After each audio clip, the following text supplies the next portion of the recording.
subscribe, like, comment and share to support the channel. Thank you for the support.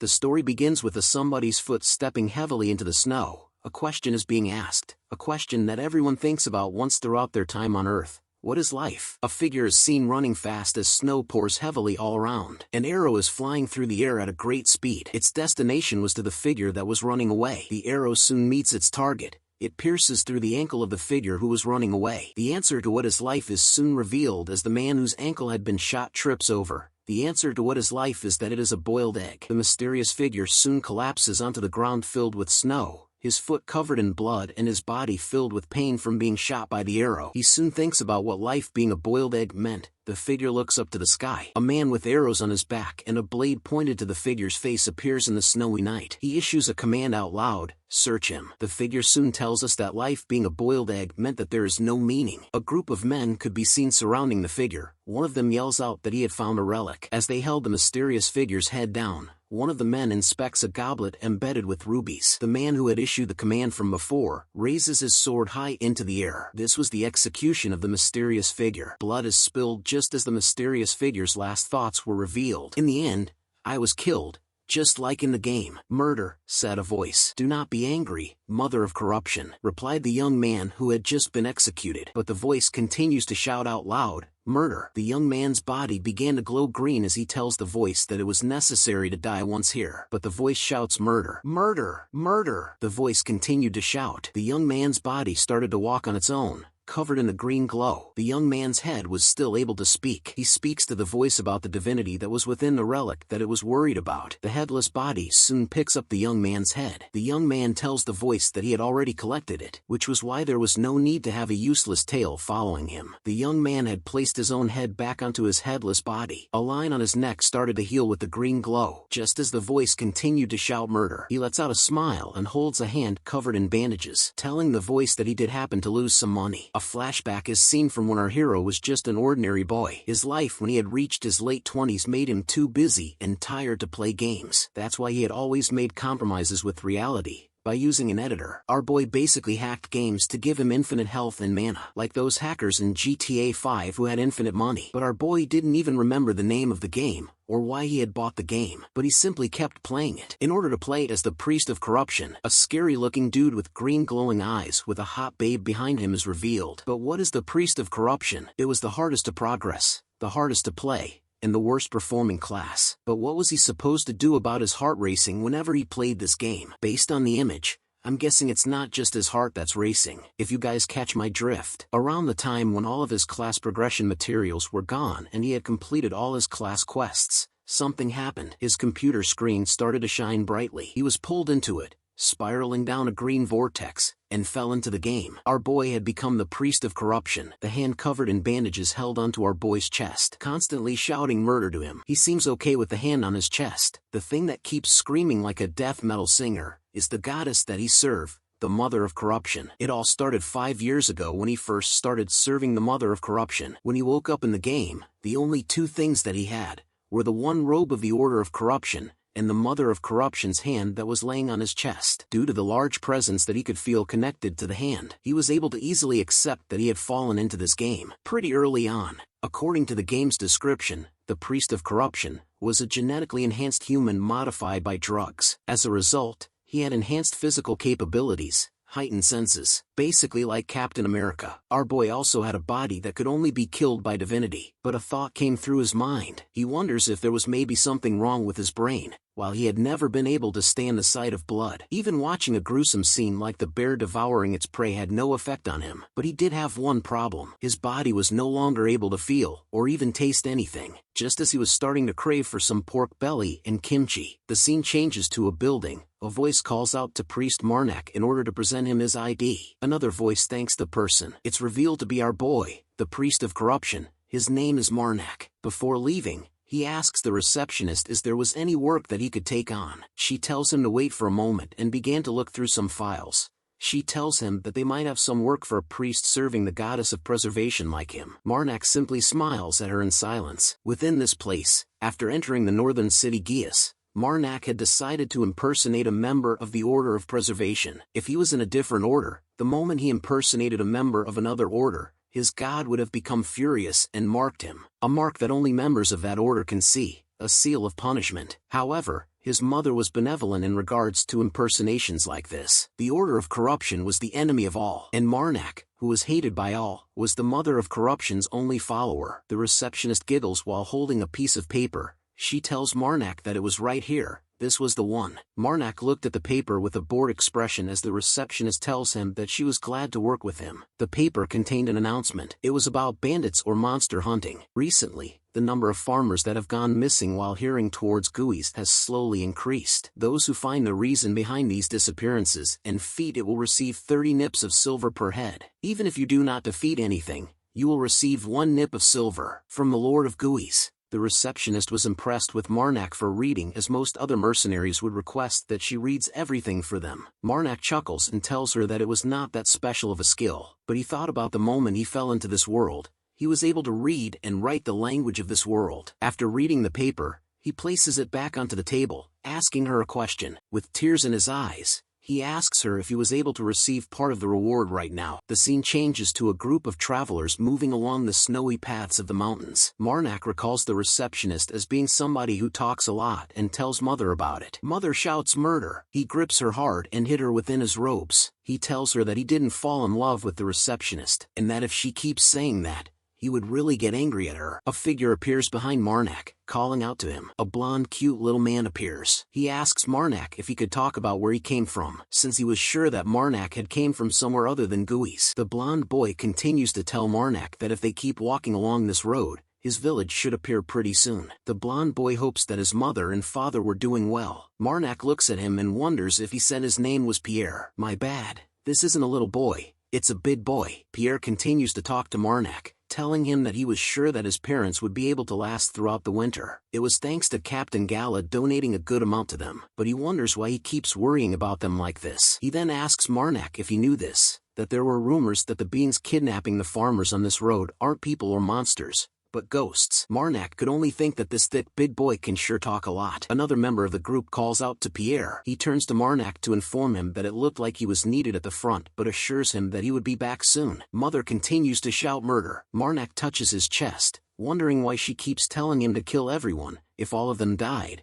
it would become an issue for him. But murder was all she replied him. Marnak's eyes go crazy all of a sudden. He tells Mother that she had never said anything when he had returned to Guis, but right now, her son is in desperate need of 29 silver nips. He tells Mother that he would like to spend this winter in warmth. Mother replies with, wait for it. Murder. Marnak smiles upon hearing her reply this time. He soon tells her that it seems he was a little too aggressive, so there was no need to be sad like that. She replies with murder. Marnak soon asks Mother how many fingers would she rate everyone. The thick big boy had a 1 rating while the man who called him had 2. Marnak thought about if he were to kill them and send them to the Mother of Corruption, he would be able to receive divinity according to the number of fingers they were rated. 1 finger is 10 divinity. 2 fingers is 100 divinity. 3 fingers is 1,000 divinity. 4 fingers is 10,000 divinity. 5 fingers is 100,000 divinity. If Marnak manages to collect 10,000 divinity, he can earn 1 authority. Thanks to the system, he was able to absorb the divinity of a holy relic, and he gained an authority. There are now only 12 relics. The Mother of Corruption told him that if he was able to collect the divinity of every relic, all his wishes would be fulfilled. Marnak licks his lips, thinking that his first wish was to regain his sense of taste. Pierre tells Marnak that the captain had told him to not bother him too much. If you kept talking to me like that from the break of dawn,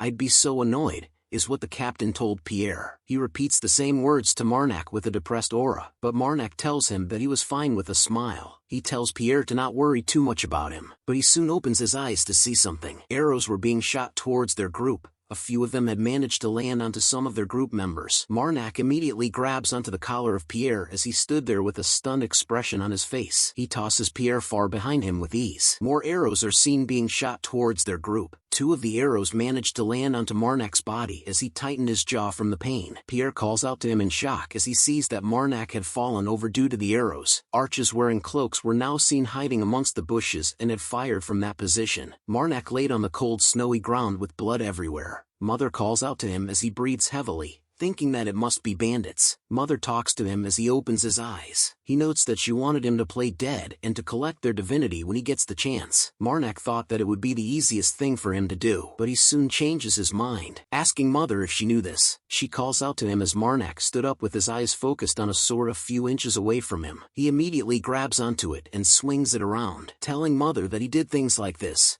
posing with the sword in a stance that was ready for a fight. Our boy ain't no bitch. With a crazy look in his bright glowing green eyes, Marnak rushes towards the ones that had attacked him. The archer who was hiding in the bushes was alarmed to see that Marnak was still able to run. With a single swing of his sword, Marnak was able to cut off the archer's head with ease. An ally of the archer watched from behind a tree, shocked at the fate that had fallen onto his comrade. His face was filled with annoyance and anger. He cursed in his mind over this sight. He orders the men around him to leave the priest him, and that they should come help him after they had handled the rest of Marnak's group. Marnak soon notices something that catches his attention. He turns to see what it was. The man who was behind the tree had finally appeared. They clashed their swords together with a mighty bang. The man wore a bright smile on his face while Marnak had a calm expression on his. With another swing of his blade, Marnak manages to land a heavy blow to the blonde man. The blow was powerful enough to send his flying a far distance away from Marnak. Marnak immediately thought of Fingers,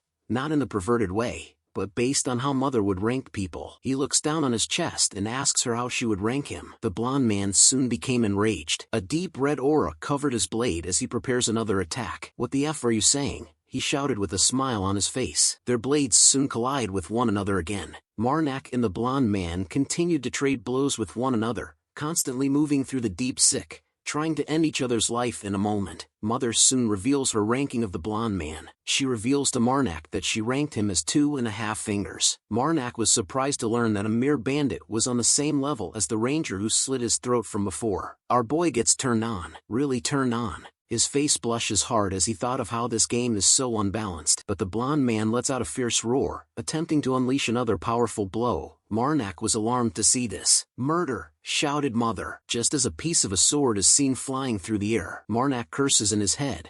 The piece of the blade landed far from them. It seems that the piece belongs to Marnak. His sword had lost in the exchange of blows with the blonde man. The blonde man started to laugh like a maniac. "This is why I use the frost steel," he shouted towards Marnak, who was looking at his sword that was snapped in half. He lets out a deep sigh, stating that it was a weapon diff after all. The blonde man slowly approaches Marnak, telling him that there was nothing particular about him, so he was going to let him off. He continues to tell Marnak about how his group were planning for this to be their last job and to leave the area anyways, which was he wanted Marnak and him to both call it quits and leave while they were both smiling. Our boy held a smile on his face after hearing that from the blonde man. He soon drops his broken sword into the snow, but a creepy smile soon creeps across his face. He tells the blonde man that to allow him to provide another offer. Marnak tells the blonde man to stop being a bandit and to leave this place immediately. If he does, Marnak was willing to go easy on him, he says with a cheerful expression. The blonde man couldn't believe what Marnak said.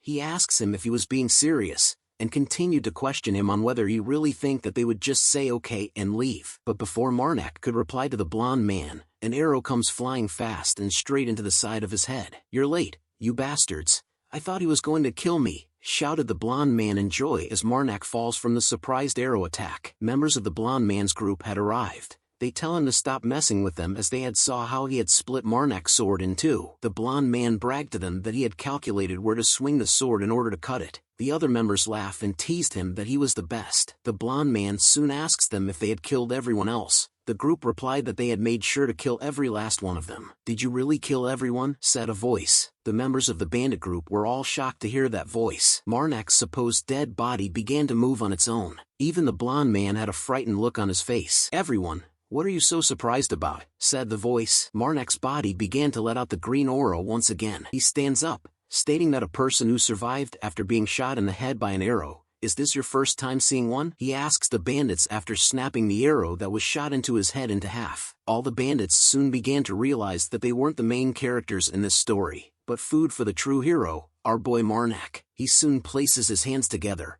telling the bandits that he had already given all of them a chance. "You people had answered by aiming an arrow at my head," Marnak states as the green aura started to rage more violently around him. The feeling of death soon explodes towards the blonde man who was staring in disbelief. He snaps out of it quickly, turning to his men and ordering them to fire at Marnak. More arrows were sent flying towards Marnak, who continued to stood still. The arrows had pierced him on 2 areas on his chest, but seemed to have no effect on him. He then started to chant a prayer. "O Mother of Corruption, your son has fallen into the state of peril. I am too surprised and scared to know what to do. If you were beside me watching, don't you think this would be an appropriate situation to come and help?" The bandits began to grow more fearful of our boy. They couldn't believe what they were witnessing and wondered if he was a monster. As soon as Marnak was done with the prayer, the blonde man orders his men to retreat. He yells at them, "Run, you bastards!" But as his men tried to run away, they couldn't. They shouted back that they couldn't go any further as there seems to be an invisible wall in front of them. Loud and painful shouts could be heard as they tried to break through the invisible wall. Marnak stares at them with vengeful eyes. The invisible wall was the line in which the living cannot pass, which was an authority that the priest of corruption must activate before they can unleash their power. It prevents the living enemies from getting away and conceals the divinity of corruption. The bandits began to beg for someone to save them, wondering what the invisible wall even is. A demonic circle soon appears in the air above Marnak. He smiles with joy, telling Mother that he really likes this authority a lot. Seeing that they couldn't break through the invisible wall with their hands, the blonde man realizes that they had no choice and ordered his men to unsheath their swords. Before he could finish his order of slicing through the barrier, the green aura that had surrounded Marnak had suddenly appeared all around the blonde man just as a dark shadow appeared above him. Something massive, like your mama, soon lands directly on top of the captain, causing a huge explosion to occur. Like you in the toilet after eating Taco Bell. Members of the bandit group were frozen in fear as only one of them could call out to their captain. A gigantic white figure-like monster had suddenly appeared within the barrier itself. Its fist was plunged deep into the ground where the captain had once stood. The bandit fell flat on his ass as he stares at whatever this shit is. Guys, even I'm freaked out by this monster. Fear and horror soon enveloped their surroundings as they muttered the word monster. The jacked white monster soon lets out a horrifying roar into the air. It lands with a heavy impact with each step it took forward. The bandits returned to the invisible wall, slamming their fists against it in hopes of breaking free from it. Tears and drool began to drip from their faces as they continued to beg for someone to save them as they watched the white monster come closer to them. They soon begged Marnak to save them, promising him that they would never be bandits ever again. But Marnak simply held a smile on his face even after hearing their pleas for mercy. He issues a command, apart from their heads, "Do as you please with everything else." Screams of pain and horror, sounds of flesh being ripped apart, blood splattering everywhere. These noises continued to fill the air for a long time. After the noise started to die down, Marnak began to walk. Mother shouts out murder as he soon reaches his own group. None of his members could be seen alive as dead bodies surrounded the overturned carriage. Marnak was alone. Mother speaks to him, but he questions her about whether she wanted him to collect divinity. If he collected their divinity, wouldn't their bodies disappear? Asked Marnak. He explains to Mother that if he does so, the guild members who come here to investigate will surely think that something's up. A painful groaning sound catches Marnak's attention as he turns to see what it was. It was Pierre. Our cute big boy was breathing heavily while on the snowy ground. His face was filled with pain as an arrow is seen pierced onto left side of his body. Mother shouts murder to Marnak as he approaches him. Marnak tells Mother that he would wrap up so that she can rest in peace. He continues to tell her that he would do his best to save Pierre as he was sure that it will be helpful for his reputation, which was why he needed Mother's help. He tells Mother to stop the progression of Pierre's wounds. The scene changes to a blue-haired woman holding the goblet that our boy had stolen and was killed for in Chapter 1. The woman questions about what happened to the individual who stole the relic. A man replies to her that he was told that Marnak had been beheaded on the spot. She then questions about what had happened to his body. The man tells her that the ranger had no supplies to spare. They had no choice but to return with only the relic. The blue-haired woman soon faces away from the man and stared into the distance. The man was concerned and called out to her, "Priest." Placing the goblet onto a table, she then orders the man that he may return, but she soon decides on something.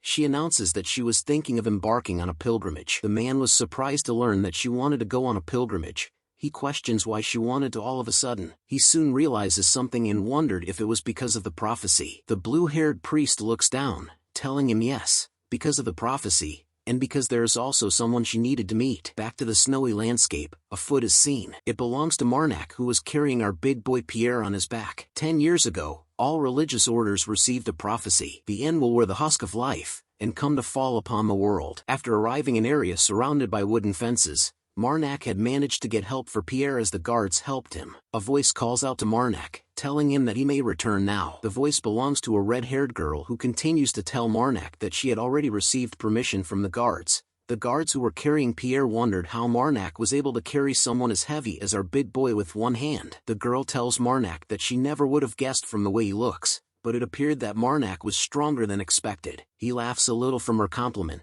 telling her that he had guessed that he was a little strong. She soon changes the topic, asking about the heads that was in his hands, noting that she had heard that they were the source of all of their problems. She tells him that rather than having him carrying them around, she believed that it would be better if their guild held onto it for now. Marnak agrees with her suggestion, and proceeded to hand over the bag of heads. She then asks him if he had anywhere to sleep. Marnak tells her that he was planning to look for one right now. Just as she asks him if it was fine with him, Mother started to shout out murder. "Would you like to sleep at my place?" asked the girl with a lovely aura around her. Our boy started to blush hard upon hearing that request from her, but our dear mother began to slowly shout murder, more frequently while being angered. "Somebody is jealous." Mother continued to scream murder at Marnak after he accepted the red-haired girl's invitation to stay with her. "I was already aware," said Marnak as the morning light poured into the room. He continues to tell Mother that he was well aware, which is why he accepted. But Mother was still a little bit sus behind his intentions as she said murder in a slow way. Marnak tells her that he had no devious intentions with the young lady with the nice red hair. He blushes when he thought of how all she meant was that she would allow him to sleep in the Mercenary Guild guest room. A knocking on the door soon interrupts his thoughts as he looks at the door. "Hello, priest," said a voice as the door to his room opened. It was the nice lady with red hair. She tells Marnak about how she would have preferred to allow him to rest as long as possible, but there is something that he needs to attend to. Marnak finally gets up from the bed, telling her it was no worries. He walks closer to her to ask about what the issue was. She tells him with a smile that it looks like the Lord wants to see him. Mother was quite annoyed and angered by the presence of the red-haired girl. She even gave out the middle finger. Marnak was surprised to hear that the Lord wanted to see him. He then asks if she knew why he requested for him. A nervous sweat drips down her face before she tells Marnak that Captain Galad from the mercenary group who passed away was actually the Lord's half-brother. The scene changes to a viewing of a glorious mansion that was covered in snow. A blond man informs the Lord that the priest has arrived. The Lord tells the servant to leave. A dark skin-tone man looks at Marnak silently. This was the Lord of Guis, Tradon Filion. He questions Marnak on whether if was the one who saw his brother's final moments. He then asked if he would like some tea, but Marnak started to smile creepily because when Mother first saw the Lord, she drew an X. Marnak's eyes began to glow green once again.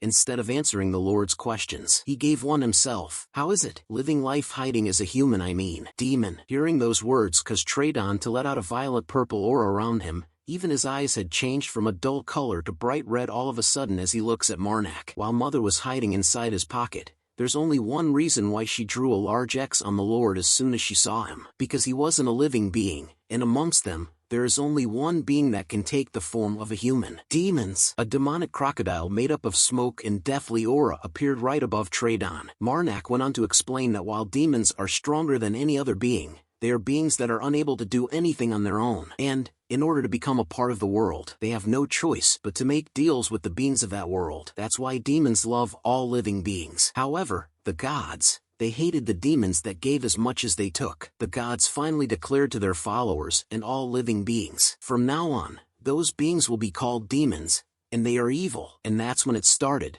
the priest's hunt for demons. Now that Marnak thought about it, Demon Contractor was a difficult class and people actively avoided it. He remembered because Demon Contractor was the second class that he played. Tradon continued to remain silent as he sat down, even after Marnak exposes his true identity as a demon. "Wow," he said with a smile to break the silence. Thanks to the dead Galad, Tradon was able to be in the presence of an important guest. Seeing that Marnak was able to see through his disguise, Tradon believes that he wasn't really a priest under the goddess of preservation. He then tells Marnak that he may call him Crawling Weight. Marnak introduces himself as well. He tells him that he was a priest serving the mother of corruption, Marnak. Crawling Weight thought that those priests had been devastated and didn't think that there would be a living son of corruption. He then tells Marnak to take a seat, as they were the only ones here anyways. Marnak proceeded to sit across from him. It was then that Crawling Weight reveals to him that he didn't call him for any particular reason. He then talks about Galad, the captain of the mercenary group that was with him.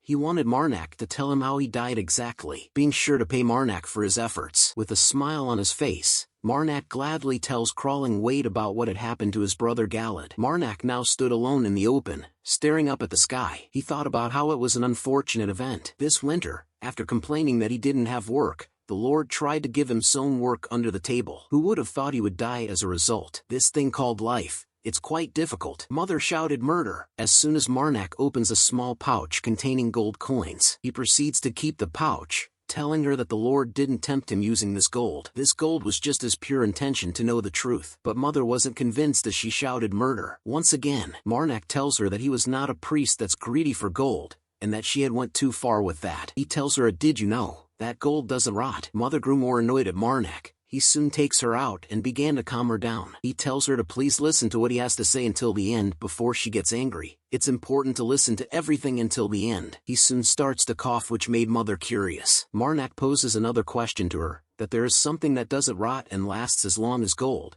Do you know what this? Mother was confused. He has a smile on his face. He tells her that it was his love towards Mother. Our boy manages to raise a hand. Marnak's face was filled with love as he held Mother dearly. Even Mother began to fall for his riz as she stuttered her words. They soon embraced one another. Mother keeps calling out to Marnak. He then tells her that for him, she will always be the most important to him. That's why there is no need for her to worry like that. You're back, Priest Marnak, said the red-haired girl with a smile on her face. Mother instantly began to become angry. She then proceeds to tell him to greet the priests from the teaching section. Marnak grew nervous as he didn't want to talk to those cult freaks from the teaching sect right now, but his eyes opened wide as he soon spots something off. The priests of the teaching sect were giving off a deadly aura. Marnak could sense something from Mother. As soon as they saw them, Mother told him that one of them has a holy relic. One of the priests steps forward, saying dedication to a life of right. I never would have thought that I'd see a priest of preservation here. The priest who stepped forward, introducing himself as Orvis, he was the weight on the scale of retribution. He introduces the other priests. A man with a horn on his head was called Cornu, while the lady was called Patina. Marnak bows his head as well, telling them it was nice to meet all of them. He introduces himself as a priest serving the god of preservation, Marnak. The red-haired girl continues to tell him that it seems like the priests of the education sect were staying here too, just like him. Hearing that gave Marnak a smile, as he thought of it was a relief. That means even if it's not now, he would still have plenty of chances to steal their relic. The only issue is when he absorbed the divinity from relics, some divinity of corruption is bound to leak out. He wonders if he has to steal it again. Flashback to chapter 1 where his head got sliced off after being caught. This made him question whether he was more like a bandit of corruption than a priest of corruption. Orvis proceeds to tell Marnak that they needed to go greet the Lord for a moment, and that they hope to have a full conversation the next time they meet. Marnak watches them as they left, wondering why they wanted to greet the Lord. The red-haired girl tells him that their guild usually provides shelter to priests like them for a small price. Hearing this made Marnak question her on whether she was going to make him pay for yesterday. That question makes her laugh as she asks Marnak if he thought that she allowed him to stay here because she had an interest in him. She only allowed him to stay here because he was a priest as well. Our simp felt embarrassed after finding out the real reason.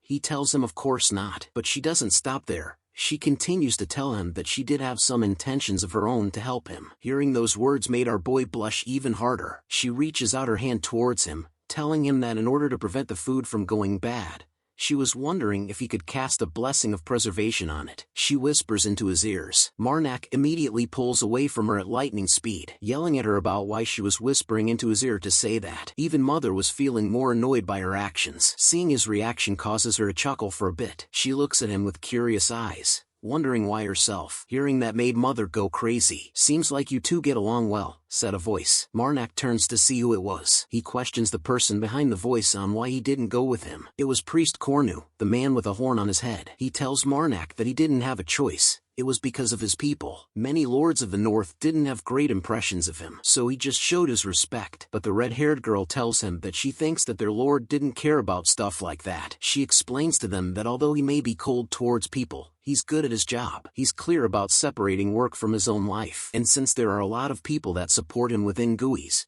she suggests Cornu to refrain from speaking poorly of him. Cornu replies that he would keep that in mind. He soon asks her if she could please tell them more about the Lord. The three of them continue to converse for a while, drawing laughter and curious thoughts. But soon enough, Marnak asks Cornu about why they have decided to go visit the Lord. He tells him the reason with a smile. They were actually currently following the prophecies that they received 10 years ago. He explains to Marnak that Priest Orvis thought that the end of the world hiding in the husk of life was supposed to mean a demon. Marnak grew nervous as he asks Cornu if they were here because they thought the Lord was a demon. Of course not, replied Cornu. Priest Orvis is merely trying to check for himself, since he has the ability to check if someone is a demon or not, using his holy relic. Priest Orvis and Patina immediately prepared themselves as the holy relic began to shine bright in the presence of the Lord. He lets out his disguise. A demonic monster with a fierce red flames appeared in its mouth. An explosion is seen that sends ripples throughout the town and drew the attention of both Marnak and Cornu. Crawling Wade had finally revealed his true form of a demonic crocodile in the town. Marnak started to sweat even more as the chaos started to break out. "Oh, scales of retribution," shouted Orvis as he held his mighty hammer like Thor that fills the skies with lightning. "Die!" he shouts, slamming Thor's hammer straight into Crawling Wade's head. The impact of his attack causes another explosion as lightning falls from the heaven to strike the demon. Priest Cornu recognizes that attack as Priest Orvis's hammer of punishment. Priest Cornu readies himself with his own hammer, telling Marnak that it looks like Priest Orvis and Patina were fighting a demon and that they should go to help them. Marnak rushes forward ahead of Cornu,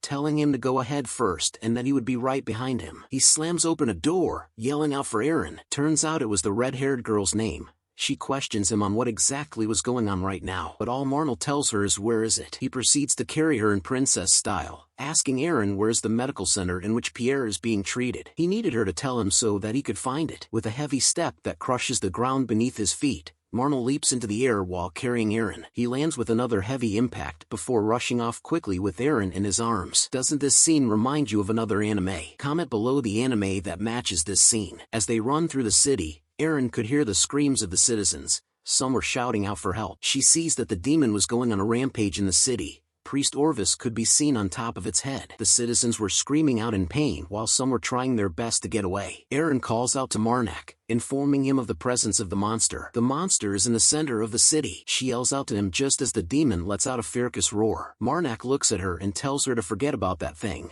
She needed to tell him where Pierre is. "There! He's over there!" shouted Erin as she pointed in a certain direction. They soon arrived at the place where she pointed at. As he opened the door, Marnak shouted out to Pierre. They could see that he was resting peacefully inside the room. Erin was relieved to see that Pierre was unharmed by the nearby chaos. Marnak smiles as well, stating that he couldn't let Pierre die in a disaster like this after he barely managed to save his life. He soon lifts the big boy up onto his shoulder with ease once again. He tells Erin to hold on tightly as he wouldn't be able to carry her with both hands anymore. She falls for our boy's Riz and holds onto his back. With another heavy footstep that breaks the ground, our boy runs at full speed ahead, carrying both Erin and Pierre together at once. As they run through the city, Erin soon recalls something. She tells Marnak about a secret passage that she knew about. He immediately turns around to ask her where it is. Erin points to a building that was ahead of them, telling him that he needed to go that way. She explains to him that that house has a secret passage that leads to the outskirts of Guis, but the door is locked. Bang! Went the door as our boy simply kicked it wide open. Erin was amazed by this extraordinary scene. +1 to Riz level. Upon entering the house, Marnak came to a screeching halt. Erin continued to be impressed by him, telling him that he was really strong. Marnak lets her down and tells her that if things start to get worse, she needed to run away through this passage. But Erin was concerned about him and wondered what he would do. Marnak started to leave the both of them, telling them that he needed to go back. Erin was alarmed to see this. She calls out to him, but it was no use. Our boy had started to run back out again. After running for a while, Marnak soon stumbles onto something. He was alarmed to see what it was and he recognizes it. It was Priest Cornu. He was bleeding badly on the ground as his armor was covered in blood. He opens his eyes and recognizes our boy Marnak. Marnak looks at his wounds closely and sees that they were too deep. As Cornu tried to stop the bleeding, Marnak knew that there was nothing he can do. He could only imagine the worst if he left him like this. Marnak immediately asks Cornu about where the other priest were that came with him. "Patina," said Cornu, "is dead." It was revealed that Priest Patina had half her body crushed by fallen debris. Her blood spilled everywhere till the point that her eye turned red and seemed to pop out from its socket. Marnak then asks if there was any way to defeat the demon. Cornu tells him about the other relic that they had brought with them. It was the white sword. Priest Orvis had managed to stab it into the demon's head. He continues to tell Marnak that if he manages to take the white sword and drive it into its brain, then the demon should die. These were the final words of Priest Cornu as the heavens finally reclaimed his soul. soul. Rest in peace, brothers. Effin' chat boys. Marnak stood by his side till his lights went out. He soon calls out to Mother to chant, "Oh, Mother of Corruption, I will collect from this man." Green aura started to flow everywhere around Cornu's body as Marnak kneeled beside him. He had obtained 100 divinity. Priest Orvis was the last remaining priest. He lets out a fierce battle cry as his face was covered in blood. "Oh, scales of retribution," he shouted as he slams the hammer onto the white sword that was pierced into the demon's head. Priest Orvis' combined attack of sword and hammer seemed to be effective as the demon screams out in pain. As it began to rage all around,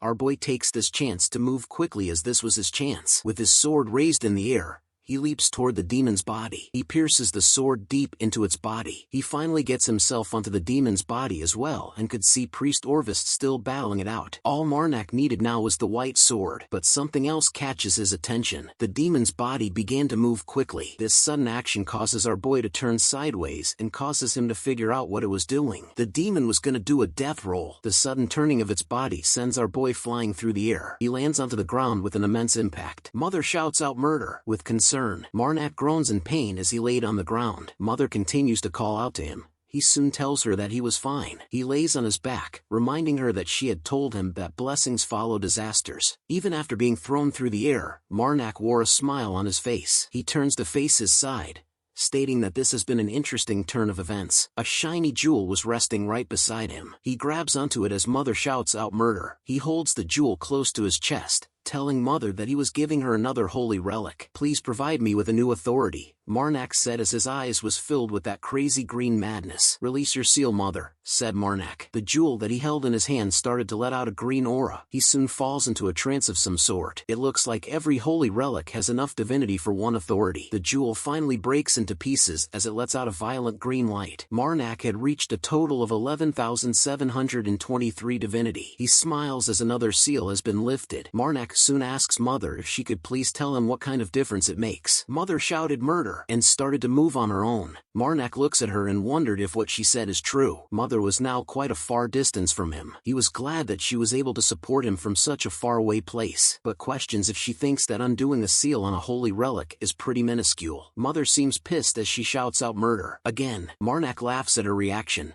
telling her that he was filled with joy about her growth and that what he said was a joke and she shouldn't be mad. Marnak tells her that since they weren't exactly in the best situation, he would stop making fun of her for the time being. He then starts another chant. "Oh, Mother of Corruption, I offer you 10,000 divinity. Please provide me with a new authority." Marnak appears in front of a giant seal made of green characters. It was the text of corruption. His eyes had completely turned into green goblin. He reads the characters of the seal, and could see that the effects of this authority are simple yet powerful. The moment the text of corruption is activated, dark green metaphysical tattoos appear all over his body and amplify his physical capabilities.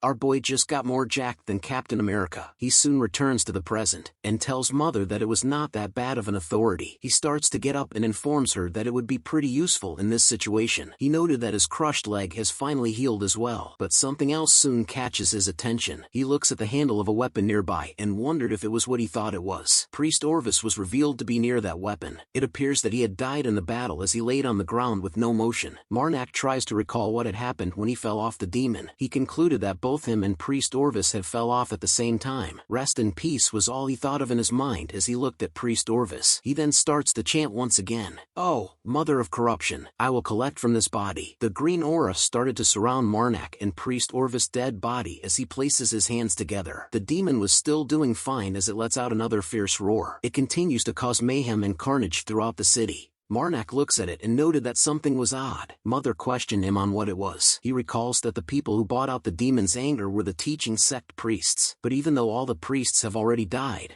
the demon is still running rampant like this for some reason. Marnak thought that demons weren't beast-like beings that only follow instincts. He had obtained 1,000 divinity from Priest Orvis. Marnak soon notices something else. He calls out to Mother. With tattoos appearing on his neck and face, he tells her that it might shake a little, so please hold on tight inside his pocket. Our boy started to run along the rooftop of the buildings towards the demon. He once again lands with a heavy impact that was strong enough to break the ground beneath him. The demon soon senses our boy near it. It waves its gigantic tail around in hopes that it crushes him. But Marnak casually hops over to its side. With a swing of its giant tail, it tries to land a deadly blow but misses it completely. Marnak had managed to run along its back. He soon spots the object that he was looking for. It was White's sword. It was still pierced into the demon's body. But something started to happen as Marnak drew closer to it. He sees that the demon was leaning its body. He smiles as he knew that the demon was intending to roll once again. He immediately leaps off of its body, as this was exactly what he was expecting. With a heavy landing once again, Marnak was unharmed from the same move that sent him flying before. He quickly moves over to the same side, knowing that the same move wouldn't work on him again. A third huge-ass explosion is seen erupting in the city once again. The impact of the explosion sent waves of dust throughout the city. The windows on the buildings shattered into pieces. Marnak had suddenly started to cough out blood. He looks at the blood on his hand, noting that it seems to be progressing faster than expected. The demon had finally ended his death roll. Marnak knew that when he uses the text of corruption, his body starts rotting from the inside. If the demon keeps stalling, the corruption will spread to the outside of his body and he would soon be out of commission. So there was no time to waste. Marnak immediately leaps towards the white sword. This time he was able to grab onto its handle. He recalls our boy Priest Cornu's words about the white sword that Priest Orvis managed to stab into the demon's head. If Marnak takes that sword and managed to drive it into its brain, the demon should die. The white sword started to resonate with Marnak as he held onto it. With a smile on his face, he pulls out the sword and tells it to awaken. Lord Tradon. I forgot that our boy is a villain for a moment. The demon's eyes soon started to regain its color. Blue aura started to rampage throughout its body, tearing it to shreds. A massive blue light soon covered the entire city. The citizens all stood still as they witnessed the bright blue light. Even Aaron, who was taking care of Pierre, notices it. The bright blue light was coming from the center of the city. Once the light had died down, Lord Tradon appears on the ground with one of his arms missing. Are you awake now? Asked Marnak as he appears beside him with a smile on his face. Lord Tradon smiles upon seeing him, stating that seriously, meeting Marnak was the greatest blessing he could have hoped for. Marnak tells him that there was no need for that. It all happened because this sword was suppressing his mind. Marnak then reaches out his hand to him, asking how he thought of his 2 golds worth of help. This drew a smile on Lord Tradon's face. He grabs onto Marnak's hand, telling him that the 2 gold coins were definitely more than worth it. A blue flame appears in someone's hand. It belongs to the blue-haired girl at the start of the story who had taken back the goblet from our boy. She lets the ball of fire drop from her fingertips. It lands on the snowy ground beneath her. It soon spreads all around, removing the snow to reveal the ground in its true form. The ranger who sliced Marnak's neck was with her. He tells her that he knew it. Whenever he sees it, it is truly such an incredible authority. It turns out that the blue flame was able to burn certain things away, and not everything. The ranger points out to the girl that there were no bodies. He was certain that he had cut the boy's throat here. He noted that it seems like plenty of time had passed, and either monsters or wild beasts have taken his body. The blue-haired girl agrees with his reasoning, telling him that it was possible. She soon thanks him for leading her all the way here. However, there was one last thing she would like to ask for. It involves the nearby cities. She wanted to know the names of each of them. Back at the city of Guis, destruction was all that was left after the intense battle with the demon. Marnak walks through the ruins of the city alongside the servant of the Lord, who guides him to a certain building and had opened a door for Marnak. Upon entering the room, Marnak smiles. The Lord welcomes him with open arms, shouting at him that he was waiting for him to come. He starts to praise Marnak, asking him about why it seems like he had grown even more handsome every time he saw him. Marnak thanks him for the compliment. The Lord continues to call our boy the Demon Slaughterer, and that there was no way for him to express his gratitude to Priest Marnak. But isn't the demon alive and breathing right now? Questioned Marnak. The Lord tells him that demons like him needed to live too, as he believed that there was no life that was born to die. Marnak tells him that he wasn't wrong. After everything was taken care of, Tradon shared to the town that Marnak was the one that defeated the great demon that had appeared, and that he had also saved him as well. As a result, while it doesn't suit Marnak, he was given the grandiose nickname of Demon Slaughterer. And maybe because Aaron has a special fondness for the nickname Demon Slaughterer, she refuses to stop calling him Demon Slaughterer in public, grabbing the attention of everyone around them. Just like this, members of the public whispers to one another, asking each other if Marnak was the famous priest nicknamed the Demon Slaughterer. As he walked past the citizens, they continued to speculate about him, hearing that he's plenty strong unlike how he looks, and that he managed to cut down 7 bandits on his own. Rumors of how he defeated a demon meant that 7 bandits were nothing to him. Hearing all those words about him causes Marnak to quickly escape from their sights. Meanwhile, the citizens were still concerned about the chances of another monster like the demon would appear again. Marnak and Tredon soon sat down. Marnak then states that it was really odd to see that Tredon's wooden prosthetic arm and leg were able to move so smoothly. Tredon reveals to Marnak that he only moves that smoothly in front of him. He only limps around when he was around other people, and in order to move around naturally like this, Tredon needed to pay a large price in return. Marnak was alarmed to learn this from him. He soon questions what kind of price he was talking about. With a smile on his face and his teacup raised up, Tredon tells Marnak that sooner or later, the hair on his body will lose their strength and start falling like leaves in the middle of autumn. Hair loss is one of the most painful things a man can experience. Tredon was confident that if Marnak meets him in a few months, then he would face him with his bald head. As a fallow man, Marnak cried tears for Tredon as he imagined how he would look like with a bald head. Tredon soon changes the topic and asks if Marnak happens to have around a week's worth of time. Marnak replies that he had more than enough. "That's perfect!" shouted Tredon. He proceeds to tell him that he had received a job, where the requester had specially asked for him. Marnak wondered why they had wanted him. Tredon reveals to him that the requester seems to think that he would be perfect for the job after hearing stories of the demon slaughterer. It seems that the job has something to do with the holy relics of the ancient empire. Marnak was soon alarmed to hear that. Tredon tells him that the reward for the job would be 5 whole nips of gold, and that it would be paid in advance too. And if they deemed that he was of large help to their efforts to explore the ruins,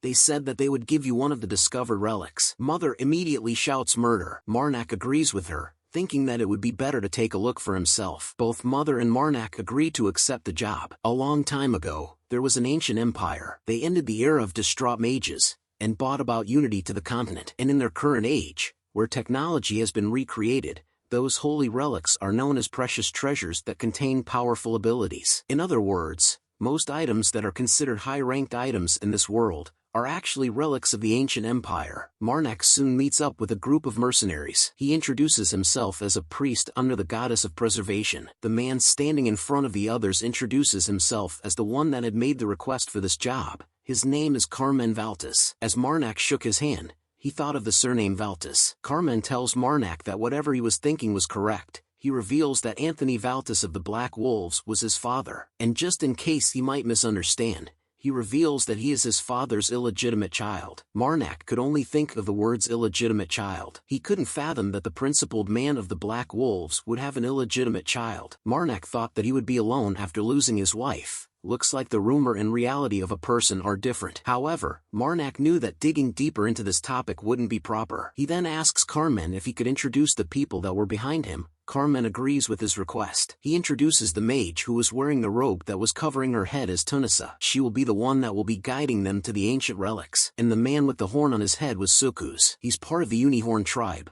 a big guy that you can always count on. Sukus shakes Marnal, telling him that it was nice to meet the demon slaughtered. Marnak shakes his hand, telling him that he was actually embarrassed by that nickname, so they should just call him Marnak. Sukus continues to tell him that an accomplishment you have achieved is nothing to be embarrassed about. Carmen decides that they should move out as they had finished introducing one another. He tells them that it should take them about 2 days on foot to reach the site, so they can continue their conversation on the way. 2 days have passed. Night has fallen as the group is seen resting around a campfire in the forest. Carmen looks at Marnak, who is sitting behind him with his eyes closed. He proceeds to ask him if he was not sleeping, as it would be better if he could even get some sleep. Marnak smiles and tells him that he had enough sleep so that he didn't feel tired. Carmen noted that it looks like Marnak was still young and that there was still plenty of time till the sun rises. Carmen asks if he had any interesting stories, as he was sure that a man like Marnak would have met his fair share of women during his life. Hearing that question made Marnak nervous as he avoided eye contact, telling Carmen that he was like the fresh snow that has covered a field. Carmen was surprised to learn that. He then proceeds to ask if there was any particular type of women he likes. This made Marnak think for a moment. He soon tells him that he likes women that prefer to be by his side. Mother remains silent and hidden inside his coat even after hearing Marnak's answer. Carmen tells him that he wasn't wrong. Whenever you wake up in the morning, there is nothing better to see than your lady sleeping peacefully by your side. Carmen reveals that he personally believes that a woman's heart is most important. Hearing those words causes Mother to shout out murder, murder. She even gave a thumbs up for Carmen's answer. He continues to say that it might be obvious, since your heart is within your chest, In order for your heart to be welcoming, your chest has to be large to be able to support it. Carmen then finally reveals his true desires of a woman. He reveals that he likes woman with big chest. "Murder!" shouted Mother as she heard those words. Comment below if you think the same way, lads. Marnak tells him that it was not bad to have a clear vision of what he wants, as he was sure that it'll be of big help during his journey. However, he proceeds to give a piece of advice to Carmen, telling him that he suggests that he doesn't talk about this in front of women. Carmen replies that he doesn't go around and talk about his kind of stuff, and that he was only saying this because he was with Marnak. Carmen felt that whenever he has a conversation with him, it felt like he was talking to an old friend. "Me too," said Marnak with a smile on his face. Mother shouted murder as she alarmed to learn this relationship. The two men continued to converse and laughed with one another throughout the night, while Mother continued to voice her worries. Mother continues to speak to Marnak even when the sun was up. He knew that she had told him to be selective with his friends, but he truly enjoyed talking to this man here. Mother continued to shout murder at him. "This is it," said Tunisia. She slowly lifts her hood up, revealing a stick with a light in her hand. She tells the group that she was going to open the entrance to the ruins. Entering the ruins of the ancient empire was easy. First, they had to find the key, then they moved to the coordinates written on the key. After that they read the passage written in ancient language on the key. Finally insert the key clockwise or anti-clockwise, turn the key. However, since only mages can read the ancient language written on the key, the role of a mage on explorations like these is indispensable. The only exception to that would be players. That's right, as a player, Marnak was able to read ancient language, but of course, he had to keep the fact that he could read ancient language a secret. Carmen then turns to the others to tell them that they should go in now after placing his own arm into the portal, but Marnak knew that in this world where he had no relationship whatsoever, the key was too difficult for him to obtain. "Whoa!" shouted everyone from the group as they stood in a new place. They have reached ruins that had not been discovered by anyone else before. Carmen compared these ruins to the ones that he had visited before, stating that this one was one of the best persevered ones.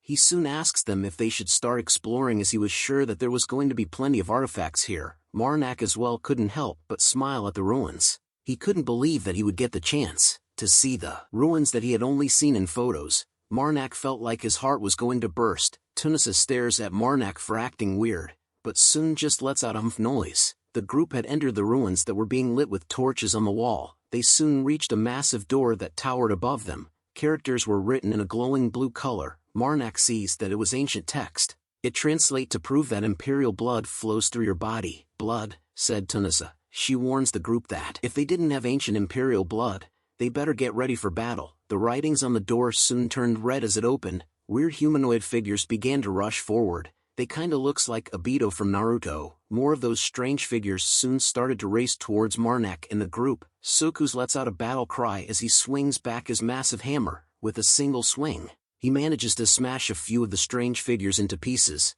Tunisia started to chant a spell, causing a red aura to slowly appear around her body. The ground beneath them started to crack and light was peeking through it. The ground beneath the strange figures began to explode as more cracks and light started to appear below them. A massive explosion is created as the strange figures were sent into various directions. Some of them soon started to fly towards Marnak himself. He prepares for the upcoming battle, drawing his sword. With a couple of swings, he slices and dices the strange figures that were flying towards him with ease. Bodies of the strange figures started to disintegrate about being cut, but Mother shouts murder to Marnak, which causes him to turn around. A clash of swords is seen. Marnak had managed to stop the attack of one of the strange figure. This one had a blade coming out from its wrist. Marnak thought that there was one more and that it would be better for him to kill this one first before doing something else. But before he could finish it off, an arrow suddenly appears and snipes the strange figure's head. Kill steal. Marnak smiles as the strange figure collapses after being shot in the head with the arrow. Carmen was the one who have killed the strange figure with his arrow. He gives a thumbs up to Marnak, who in turn thanks him for the help.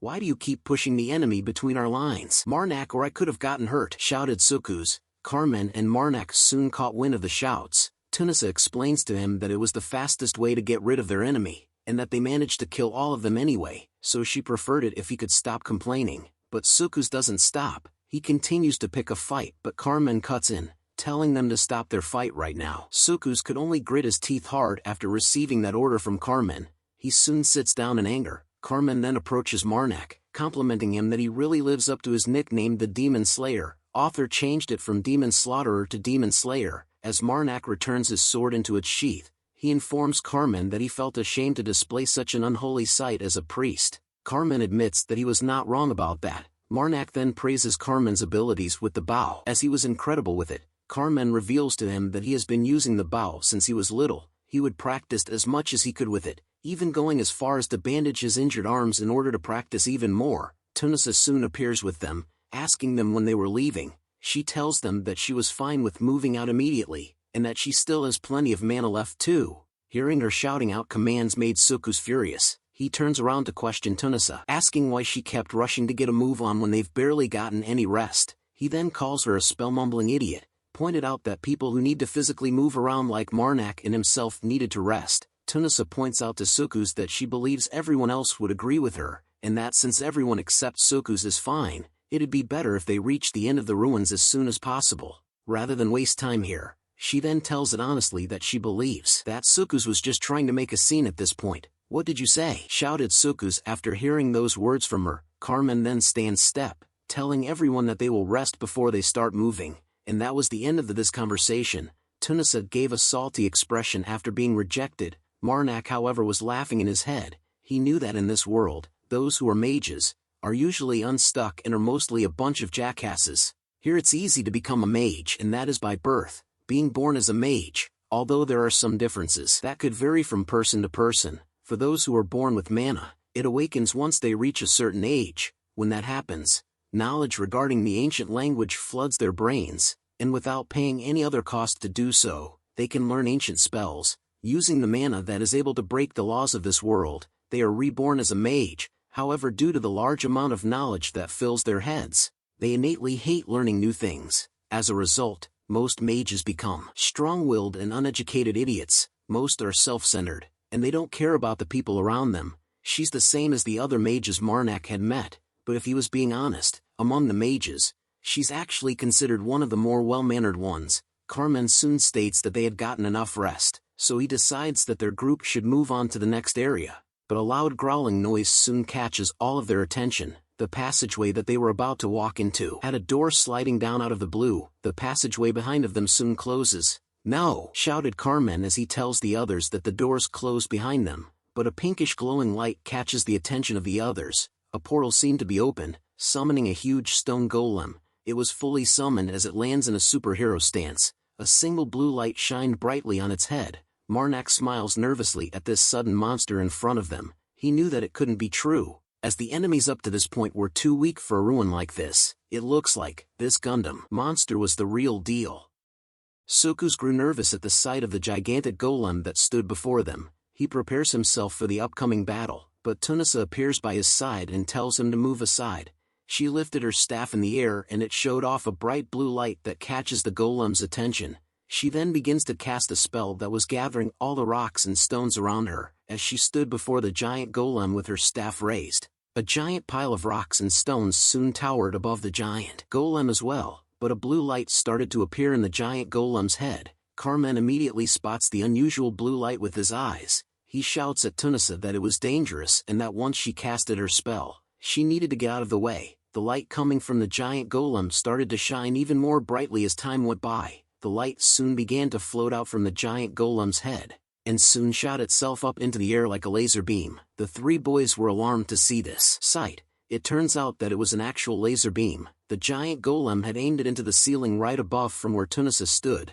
The sudden destruction of the ceiling causes her to look upwards as well. Sensing that her attention was elsewhere, the giant golem took this chance to take a swing at her, and its attack landed successfully as blood was splattered all around from where Tunisia was standing before. Sukus could do nothing as he watched in horror while Tunisia became just a pile of blood and bones. Having seen her killed right in front of him caused Sukus to remain frozen in fear. The giant golem seized this as another chance to strike. Marnak could see what was going to happen next, so he shouts at Sukus to get down. But it was too late. Sukus was hit directly onto the right side of his entire body. The powerful blow sends Sukus flying into the walls as Marnak shouts out Sukus' name. Sukus had died from just a single blow that the giant golem gave. His eyes remained open as he remained stuck into the wall as his blood flowed everywhere. All that's left in the room now was two members of the party and the giant golem.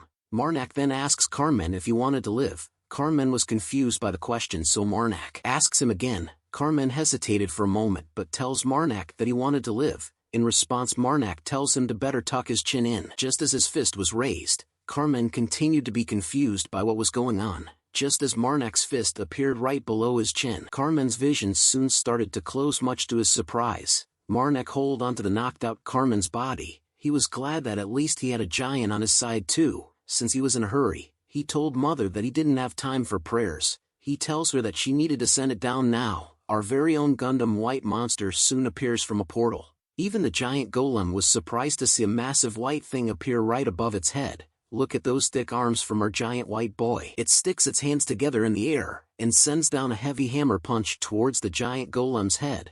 Look at how happy it is. As the Clash of the Titans began their fight, Marnak started to move as well. He looks back and noted that the giant was always dependable to call upon. He then asks Mother if she thought the same. Guess what she replied him with? That's right, murder. Marnak was busy collecting the divinity from his fallen comrades. Tunisia allowed him to obtain 10,000 divinity. Sukus allowed him to obtain 100 divinity. Carmen remained unconscious as he laid back against the wall, but something was bothering Marnak. He continues to watch the Clash of the Titans, but was bothered over the fact that it looked like it was going to take some time for them to finish their battle. Murder, said Mother as she opens his cape a bit. Marnak understood what she said and agreed with her suggestion. He activates the tattoo skill, telling Mother that she was right. He needed to stop messing around and help out. Even the giant white monster was surprised to see Marnak's actions. He quickly dashes towards the Titan. His target was the giant golem, specifically the thing that was stuck into its head, the blue gem. The giant white monster took notice of Marnak's actions and placed an arm up to help him. This brings a smile to his face. He leaps onto the giant white monster's back thanks to its arm. He noted that since the blue gem was the only part of the giant golem's body that was different, if he manages to destroy it, then Marnak was sure that something was bound to happen. Like a phoenix rising from the ashes, Marnak leaps into the air with his sword in hand. The giant golem's blue gem could only reflect his reflection as it sees Marnak charging towards it. With a single swing of his blade, Marnak manages to smash the blue gem to pieces. Our boy once again lands onto the ground with enough strength to smash it to bits as well. Makes you wonder how much he weighs. The giant golem soon started to shut down as the blue gem was no longer stuck onto its head. Our giant white monster also lets out a victory roar. Marnak turns to look at it and thanks it for the help this time. But Mother points out something to Marnak. He looks at her and wonders what was wrong. More portal. You get a portal. You get a portal. Started to appear, which summons even more of the same giant golem. Our boy watches this unfold in front of his very eyes, which made he feel defeated. The giant golems were now fully summoned and had done a superhero landing just like the first giant golem. Both Marnak and the giant white monster soon felt that shit had hit the fan as the giant golems started to approach them. Marnak continues to hold a defeated and depressed look on his face, asking how many more of the giant golems were there. The scene changes to when Carmen had woken up from his beauty sleep. He asks Marnak about Tunisia and Sukus. He replies to him that they were both dead. Marnak tells him that he would have saved them if he had the chance. However, he didn't get the chance to since it happened too quickly. Carmen then talks about how the moment the giant golem fell from the ceiling, they needed to activate the key. He talked about how Tunisia and Sukus were people whom he had just met as they were recent hires, but had both died due to his greed. Marnak comforts him by telling him that Tunisia and Sukus were both hired for a reason. They were fully aware that this could have happened, so Carmen shouldn't blame himself too much. Carmen then asks Marnak about where exactly they were. Marnak tells him that they were beyond the black door. Carmen was alarmed to hear that and was about to question just how it was possible, but then he stopped himself from asking Marnak. He recalled that it wouldn't be right for him to ask about something that Marnak was willing to knock him out in order to prevent him from seeing. Carmen then asks Marnak if he was his lifesaver too. Carmen then pledges according to the name of Valtis that he would surely repay this debt. Marnak smiles and tells him that he would look forward to it. This reaction made Carmen laugh as it showed that Marnak never passes up on offers. Marnak then tells him that he usually just accepts most people's offers. Marnak then tells Carmen that they better move since he was feeling better and because he didn't actually defeat the giant golems but had decided to just run away from them. Carmen then stood up and tells him that they should go. Marnak recalls what he just said, that after defeating a single giant golem with the help of the corruption giant, an additional 3 fell from the ceiling. So our boy did the only logically thing we would all do. He let the corruption giant get beaten up by them. Damn, our boy is pure evil. Comment below if you would do the same. After Marnak barely managed to open the doors, he kicked Carmen into the room. Marnak was worried about the corruption giant since he told it to return once he was finished. He just hopes that it was not that angry with him. After walking for a while, Marnak looks up with a happy expression on his face. He informs Carmen that they had reached the end of the ruins. Carmen was amazed by the new sights, so Marnak tells him to feel free to take a look. The final doors of the dungeon soon opened. Inside were two floating items in the air. It was a chainsaw sword and a necklace. The stories from the books were real, shouted Carmen as they saw the items. Carmen then calls out to Marnak, knowing that he didn't have the right to this, but still asked him for a favor. He asks Marnak if he would let him have the necklace, as he would be sure to pay him handsomely for it. Marnak smiles and asks him what the necklace was anyways. Carmen explains to him that the necklace is called the Bloodline Pathfinder. If you spilled some blood onto the necklace and think of a specific bloodline that you're trying to look for, the necklace will use your blood as a cost to point you in the direction of the bloodline you're thinking of. Hearing the words bloodline made it clear to Marnak about what the general idea Carmen has right now. Carmen reveals his true intentions to Marnak, as he was sure that he knew of his plans. He tells Marnak that he was currently looking for Mother, whom he had never met before. This brings a smile to Marnak's face. He then asks Carmen about whether he could take the sword in exchange. Time flies by as a campfire is seen. Carmen tells Marnak that for the time being, he would prefer it if he could avoid any block of stone bigger than him. Marnak agrees with him due to their horrible experience with the giant golem. They recalled the past, thinking that if they had delayed things even for a moment, then those giant golems would have gotten to him. Carmen tells Marnak that he thought that they were going to die. He soon removes the necklace from his neck. He then calls out to Marnak, asking him if he would be so kind as to give him a blessing. Marnak smiles and agrees to his request straight away. Carmen closed his eyes as Marnak gave him a blessing. Once the blessing had ended, Carmen pricks his finger with a small knife till a blood drop could be seen. Marnak tells him that may the goddess of preservation protect him. Carmen then places his finger over the necklace. He lets a drop of his own blood drop onto the necklace. This causes a reaction to occur as red streaks appear in the air above them. Carmen couldn't believe what he was seeing as he gazes back onto the necklace. The blood was pointing to a certain direction. After dropping his blood onto the necklace, it turned into sort of like a compass that was pointing to his mother. Carmen noted that he always knew that his mother was alive. Marnak tells him that he was glad that the necklace was working as expected. Carmen went on to wear the necklace once again, telling Marnak that it was only thanks to him and that he wonders how he can repay this debt. Marnak tells him that whenever it may be, he will be ready to accept it with gratitude. Carmen then asks him if he would please listen to one last favor of his. Marnak agrees, to which Carmen then asks him if it was possible for them to continue to work together until he finds his mother. He explains to Marnak that since he was heading to the west anyway, they could visit the capital where he could reward him for this job.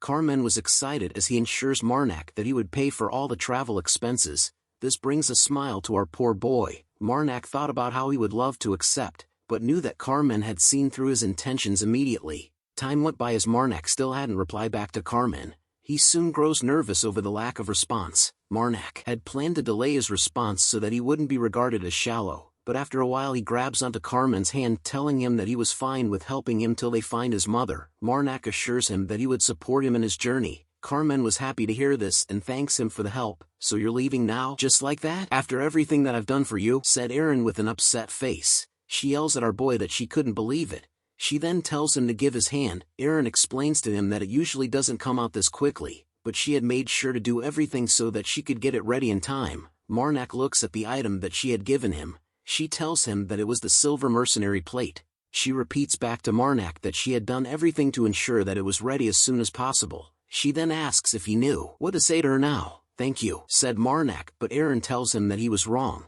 It was supposed to be "see you soon," as it meant something like a promise that he would visit her again. "That's what you should be saying." Hearing those words from her made Mother angry and annoyed, but all Marnak could think of was apologizing to Erin. Since he had decided to live the life of a vagabond, the promise she wanted from him would be one that he couldn't fulfill. Erin soon gives advice to Marnak, telling him that if he keeps living his life like this, he'll never get a date and die alone. But she soon tells him something that catches his attention. "See you soon," Erin said with her face blushing hard. Marnak was confused by her words as she continues to tell him that they will see each other again if they got the chance, but she admits that the opportunity may come a lot faster than he would expect. Marnak then asks her by what she meant by that. Placing her fingers on his lips, Erin tells him that he didn't need to know, but just needed to keep thinking about it, since this is the last thing she'll be giving to him as a punishment. The scene changes to a different building where Marnak talked about how the side effects seem to have taken effect much faster. A shiny orb is seen as a man laughs out loud.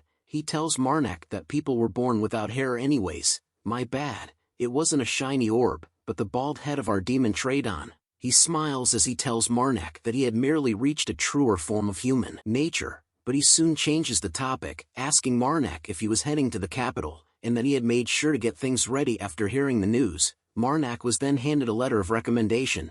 Tradon explains that he would have given him cash, but as Marnak was well aware of, he had to use up all the funds to repair the damages in GUIs, so Tradon didn't have any money to spare right now. He then explains that since Marnak was heading to the capital, Tradon had written him a letter of recommendation. If anything were to happen, Tradon was sure that Marnak would be able to get help from a friend of his. However, he warns him that they were pretty hard to deal with, and suggested that he refrains from visiting them unless absolutely necessary. Marnak then thanks him for the gift. Tradon tells him to think of it as a form of gratitude from a friend of his. Tradon smiles and wishes our boy to have a wonderful life, because when it comes to life, it is always too short. The scene changes once again to reveal that our boys Marnak and Carmen were now traveling together through the snowy land. Carmen informs Marnak that it had been a few days since they left GUIs. He happily shares that it seems that they have about half a day until they reach the next town called Kelton. But just as he was talking, Mother shouted murder. Marnak hits his chest, thinking about how it seems like Mother still doesn't like Carmen that much. However, the only reason why she accepts Marnak traveling with him was because Carmen was a human rated 3.5 fingers. If Marnak manages to harvest from him, Carmen would be able to give him 10,000 divinity, that was worth an authority, with potential to develop into a human worth 4 fingers. But personally to Marnak, he likes the cheerful personality that Carmen has and wishes to keep him alive. But as they continued to travel, Marnak soon senses that something was off. He takes out his brand new weapon, the chainsaw blade from the ruins. Carmen sees this and wonders what was going on. He questions Marnak about what was wrong. Blood, replied Marnak as he prepares himself for a fight, telling Carmen that it was very close, and that it was coming towards them. As soon as Marnak raises his blade, an explosion is caused from beneath them. A giant spider is seen floating in the air right above the boys. It soon lands upon the top of the nearby trees. The boys looked at it and soon realizes what it was. It was a snow spider, just like the ones from Australia, I'm guessing. The snow spider soon started the fight by spitting out something from its mouth. Carmen sees this coming and counterattacks with his own arrow shots towards it. But our boy Marnak ain't a side character, so he charges in close to the snow spider and slices it apart with his chainsaw blade. Even the snow spider was shocked to see what was happening to it. A piece of its body scene flies away and lands behind Marnak and the snow spider. Our boy was getting turned on as he tells the snow spider that the next time he uses this sword, he'll have to look for a place to clean it up beforehand. Our boy finally unleashes his green vibes energy. With another swing of his chainsaw blade, he cuts through the snow spider like tofu. With one more strike upwards, he tells the snow spider that the chainsaw blade splatters too much blood and flesh.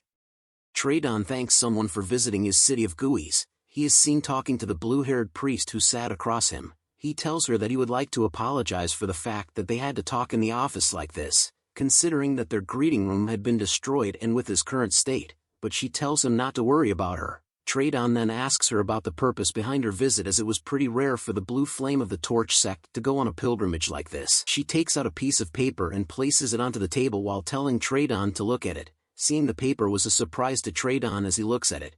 She then asks him if he had seen the man that was on the paper. Tradon couldn't believe the ugly drawing but recognizes it as our priest Marnak. Tradon thinks deeply before asking her who the man was that the Blue Flame of the Torch sect was looking for. She tells him that it was for a personal reason. Tradon then tells her that he was sorry as nobody came into his mind, and if that was all, he suggested that she returns since he didn't have any more time to spare during times like this. Of course, she said, and then she took her leave as Tradon watches her. He thought deeply about how it doesn't look like she has good intentions for looking for Marnak, but he thought about how Marnak would be fine even if he doesn't tell her. We return back to our boys after they had defeated a bunch of the snow spiders. Carmen's action of stabbing the corpse drew Marnak's attention. He then asks him about what he was doing. Carmen tells him with a happy look on his face that he was extracting the venom sac from the snow spider. Marnak was curious about the venom sac as Carmen explains to him that the effects of its anesthesia are so great that they're pretty useful in different situations.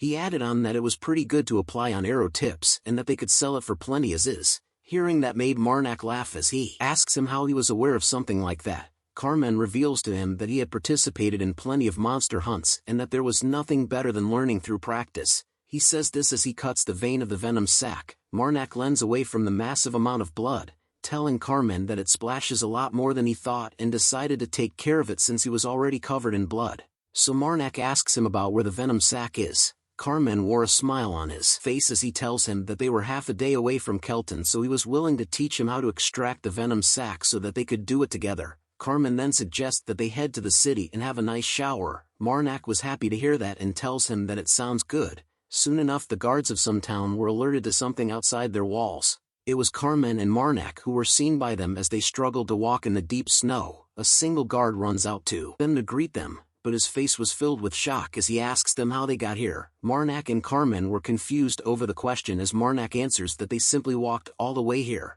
but the guard informs them that Kelton had been blocked off for the last 3 days, all because of monsters. Hearing that news made Marnak curious as he asks the guard to tell them the details. The guard explains that the monsters' attacks have become more common recently. However, when they search the attack sites, not only are there no remnants but there were also no corpses. Carmen wonders if the guard was talking about the bodies of people who were attacked by the snow spiders too, as he hinted that it was pretty odd. Carmen knew that snow spiders were monsters that suck blood out from their prey, so it's pretty difficult for them to not leave anything behind. "You too," shouted a voice that grabs their attention. Another guard appears and shouted that Lordstrand was asking to see the both of them. He soon approaches Marnak and Carmen to tell them that he was the one that was going to lead them to the Lord's estate. Both of our guys then exchanged a brief look with one another. A man appears with thankful eyes as he asks if Marnak was the one they called the Demon Slayer. He tells them of how they couldn't understand how glad he was to hear that they've come to visit his city. Marnak informs the man that they had already heard about the monster situation. The man was glad to hear that as it was the reason why he had called for the two of them. He explains to them since that they were already aware, but the current situation was not just an act caused by monsters. He reveals to them that it was being organized by a worshipper of an evil spirit. Hearing that made Marnak silent before he talked about how the man had blocked off the entire city. Even Marnak questioned whether it was too big of an act for a single evil spirit worshipper, but Lordstrand replied that it was according to what the priests have said. Lordstrand reveals to them that there was at least 4 different sects, and that they were all working together to block Kelton off from the other cities. But no matter how he thinks about it, Kelton was a pretty ordinary city with nothing notable. Lordstrand himself couldn't understand why something like this is happening after he was appointed as the new lord. He started to shed tears as he thought about how if his father was still alive, then he was sure that he would have thought of a way to get them out of this situation, or at very least, they have plenty of supplies to last them. He also mentions that the morale of the troops were pretty good, so they weren't that unfortunate, but since they were suddenly closed off from the rest, nobody is aware that Kelton is being blocked from everyone else, which was why Lordstrand needed someone to get through the monsters and spread the news to other cities. He finally tells Marnak and Carmen that the city needed a suicide corps to fulfill the task. Lordstrand looks at them with a nervous face while waiting for their reply to his request. Marnak took a moment to take everything in before answering the Lord. He soon spoke out and informs the Lord that with this job, he would like to help out as much as possible. Mother was furious with Marnak as she shouts out murder. Marnak questions her by what she meant by he should have slapped him and walked away. He tells her that she was going too far. He then shows off the object in his hand, telling Mother that at least they were receiving this item from the Seekers of Flow, since it's an item that can only be found in the western desert regions. Marnak never thought that he would have been able to get one here. He continues to tell Mother that they wouldn't have to worry about cleaning up after using Slayer, his chainsaw sword, but Mother continued to shout murder at him. But he tells her that she was the one who told him that it would cut cleaner if he placed it inside like this. Marnak soon unsummons the item. Slapping his hands together, he asks Mother about living life to the fullest as the best thing you could do. Looking at a window of his inventory, he tells Mother that what he just said was something he had always wanted to say. Thinking back to Lordstrand, the real reason why Marnak decided to take up the Lord's offer was because he thought this might be an omen that the main quest would be starting soon, and that there was one reason he came to this conclusion. It's due to the fact that 4 different sects were working with one another. Although the title of an evil spirit seems pretty intimidating, in this game, it doesn't really have much meaning. It's merely a title that the main gods give to some other gods,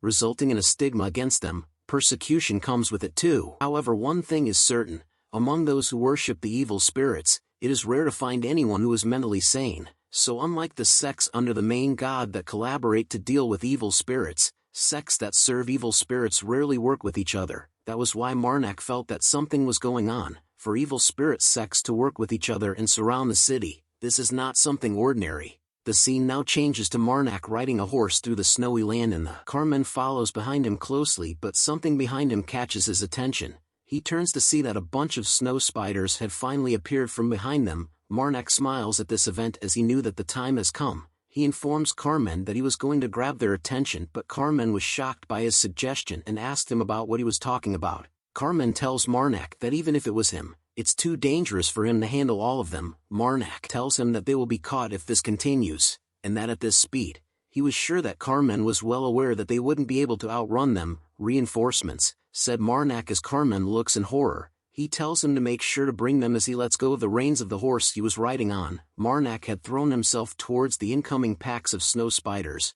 Carmen could only shout out to Marnak, but our boy simply smiles with joy, asking Mother if she thought that his line just now was cool. A heavy crash soon occurred as a massive amount of snow was blown up. Carmen could only close his eyes and continued to ride forward. The other members of the group soon took notice of something that was happening behind them. The monsters that were following them soon stopped in front of something. With the smoke and snow was a bright green light that emitted from the center of the explosion from before. Marnak stood up with his eye glowing green, telling Mother that he couldn't believe her. He wore a crazy smile while questioning Mother about why she thought his acting was interesting. His chainsaw sword started to rev itself up, as he tells Mother that he would take what she said as a compliment. With a battle-crazed look in his eyes and his trusty chainsaw sword by his side, Marnak asks if they should start looking for them, those evil spirit worshippers who are hiding behind the covers. The massive wave of monsters started to rush towards our boy, who was holding onto two swords this time. Like a battle-crazed maniac, he charges into the horde of monsters and slices and dices them into pieces with ease. With his chainsaw blade revving up even more, he continued to cut through the horde of monsters. The other monsters started to fear Marnak as they watched their own kind turn into a bloody mess after he was done with them. Marnak finally stops his rampage as the background was filled with the blood of the monsters that he had cut through. He laughs and smiles after the fight, commenting that if this happens every day, he might need to start carrying a bathtub around with him. Mother tells him something, but he replies that they can talk about that later. Marnak appears before a massive mountain, noting that they must know that he was coming, but it looks like they have no intention to come and greet him. Marnak couldn't believe that this was the treatment that he was receiving right now as he ventures into the darkness. Old and ruined barrels and wheels of carriages are seen around. As Marnak walked inside the cave and looked around, he remembered them mentioning that the attacked carriages were empty, and concluded that it must be because the monster looted all of them. But a sudden appearance of a hand causes Marnak to pause in his tracks. He then takes a close look at it. He notices that the hand belonged to a body that had been sucked dry by the snow spiders. He looks elsewhere, where commenting that he can understand them enjoying a nice meal, but was horrified to learn that they had to use the leftovers as a form of decoration. Personally, Marnak couldn't really agree with some of the design choices they made. Mother shouts out murder, but Marnak tells her not to worry, as she didn't have to worry about him letting his guard down. But as he continued to walk deeper into the caves, he questions Mother about how many humans does she think that they have managed to eat. Marnak notices that there were too many bodies for them to eat finish within 3 days, making him wonder if they were raising any offsprings. But something catches Marnak's attention as he entered a new area in the cave. He sees that the tunnels up to this point were pretty big, making it look like as if multiple giants lived together in this area, but also the divinity that was constantly in his tracks. Multiple red eyes are seen as Marnak tells someone to come out. Those with arachnophobia should skip the next few minutes of the video. A massive dark blob of red eyes soon appeared from the ceiling directly above from where Marnak stood. He tells the giant spider that he was well aware that it was here, as multiple smaller spiders began to crawl down the walls. But the giant spider didn't reply back to Marnak. Instead, it lunges itself towards him from the ceiling. Mother shouts out murder to alert Marnak. The giant spider then lands with a massive impact onto the ground as Marnak dodges away from it. With his green aura unleashed, he tells Mother to please draw the line of corruption for him. Green flames began to etch itself into the ground around Marnak. With a smile on his face, he tells Mother that he was going to need her authority as the giant spider stood before him. He begins to summon a corruption giant from the ceiling, telling Mother that tonight he will be sacrificing the head of the human-eating spider for her. Our big white boy slams his fist deep into the human-eating spider that causes it to smash into the ground. The impact of the attack reveals that Marnak had unleashed his tattoo skill as well, but the human-eating spider wasn't done in yet as it counterattacks by stabbing its legs into the corruption giant. It lets out a fierce scream as it rushes our big white boy into the walls of the cave. The two titans continue to battle it out as Marnak rushes in to help the corruption giant while thinking that the human-eating spider looks about double the size of his giant. As he rushed in to join the fight, Marnak knew that he needed to find a way to help out. With another slice and dice attack to the smaller spiders, Marnak decided to mow down the numbers of the smaller spiders first, all because he could sense that the energy is concentrated within the Spider Queen's body, which was why he was making sure that he doesn't damage it.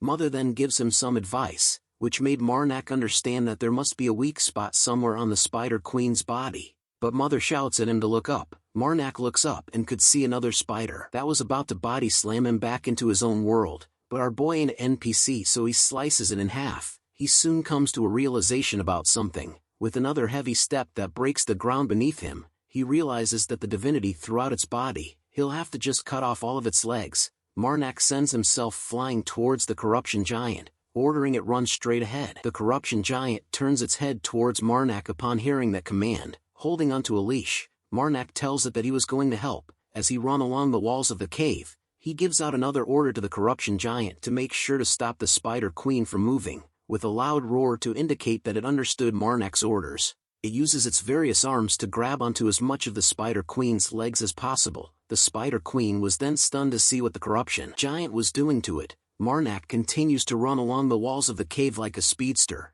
knowing that even if it's big, a spider is still a spider. The corruption giant had succeeded in holding onto the Spider Queen as it held its back against the wall that Marnak was running along. Marnak then visualizes the area where he was going to strike. All he needed to do was to sever the thinnest part of its body. Marnak takes another swing at it, slicing it harder this time. The Spider Queen was alarmed to see where Marnak was attacking it, but he doesn't stop there as he readies himself for another swing. Bam! He unleashes a flurry of strikes to cut down the spider bitch, peeling off its shell. Piece by piece with each strike he gave it, the Spider Queen couldn't do anything to stop him as she continued to be held down by our big white boy. With a couple more strikes to its body, the corruption giant could sense that the end was near. Marnak had finally unleashed an attack that severs the Spider Queen's body into two. The corruption giant then lifts up the beaten Spider Queen while posing in a victory stance. With a tightened grip around its leg for the last time, he flings the massive bitch forward towards Marnak. Landed.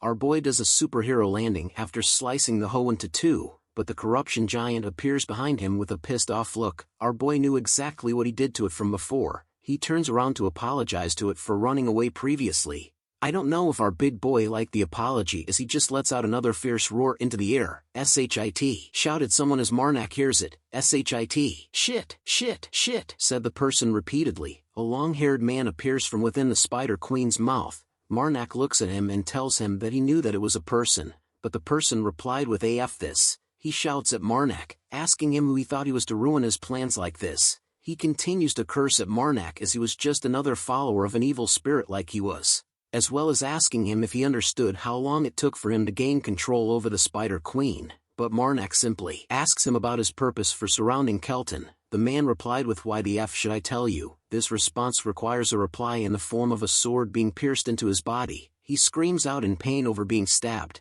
telling Marnak that it hurts and that he was a bitch for doing that to him. But Marnak remained calm and serious. He continues to question the long-haired man about why he was surrounding Kelton, but all the man replied with was the fact that the stabbing hurts a lot. So Marnak continues to question him about the purpose of surrounding Kelton. The long-haired man soon gave a smile. He finally tells Marnak that he won't ever tell him even if he died. So what was he going to do now? Marnak simply replies that he understood. This reply shocks the long-haired man as he didn't expect this response from him. With another swing of his sword, Marnak beheads the fool who didn't answer his question. The beheaded man soon burned away with Mother's green flames, giving Marnak 1000 divinity. As he sheaths his sword away, Marnak wonders how many worshipper would tell them the truth behind everything. Mother shouts murder to answer his question. Her answer was 3, so Marnak bets his money on 4. He walks away as the green flames burned everything that he had killed. Marnak soon leaves the spider cave and walked across the snowy grounds once more, but something catches his attention as he gazes upon it with a grim expression on his face.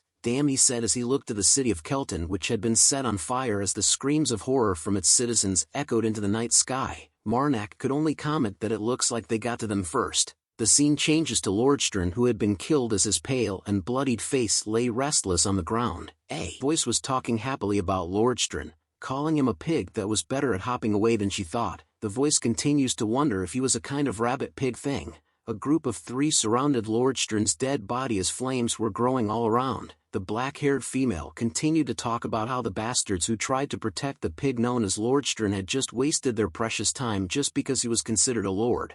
The blonde man soon asks them about the incarnation. The blonde female replies that it was unstable, and as he knows, it was not easy to extract divinity from living beings. She continues to add on that on top of that, despite it not being quite ready, they even managed to lose a couple of rats because of someone here. Feeling that she was the one being blamed, the black-haired lady shouted out in anger over that remark. The blonde lady continues to speak that not only do they need to carry out their plans now, but their chances of success was also much lower now. Pointing a middle finger in anger, the black-haired lady wonders if they thought she did it on purpose, but she refutes the claim by saying that she did her best, but it was because of those 2 muscle monk freaks and that teaching sect bastard that kept bothering her. She shouts out that if Layla, the spider queen that Marnak had slain previously, had just sent them a couple of spiders, then that arrow-shooting bastard who managed to escape in the end, they would have been able to catch him. Looks like our boy Carmen is still alive. The blonde lady then mentions that she just realized that Layla wasn't here with them yet, but the black-haired lady refutes that this wasn't the first time that Layla was late due to wasting her time with her spiders, but she curses even more over the fact that if Layla had actually arrived, she would have just played around with the bodies. The blonde man soon intervenes into the conversation, telling the ladies that it was enough and that there was no point in fighting amongst themselves. He noted that since Carmen had managed to escape from them, they should expect that troops would soon be deployed to hunt them down. He tells the ladies to not forget about how many years they had invested into this plan. The black-haired lady continues to voice out her opinions, telling the blonde man that she herself had invested 3 years of her own time and wondered why he was acting like the leader since she couldn't take his criticism. She continues to shout at the other 2 members, asking them if they thought she had let Carmen go because she wanted to and that she couldn't stand watching them scream at her for losing that 1 rat.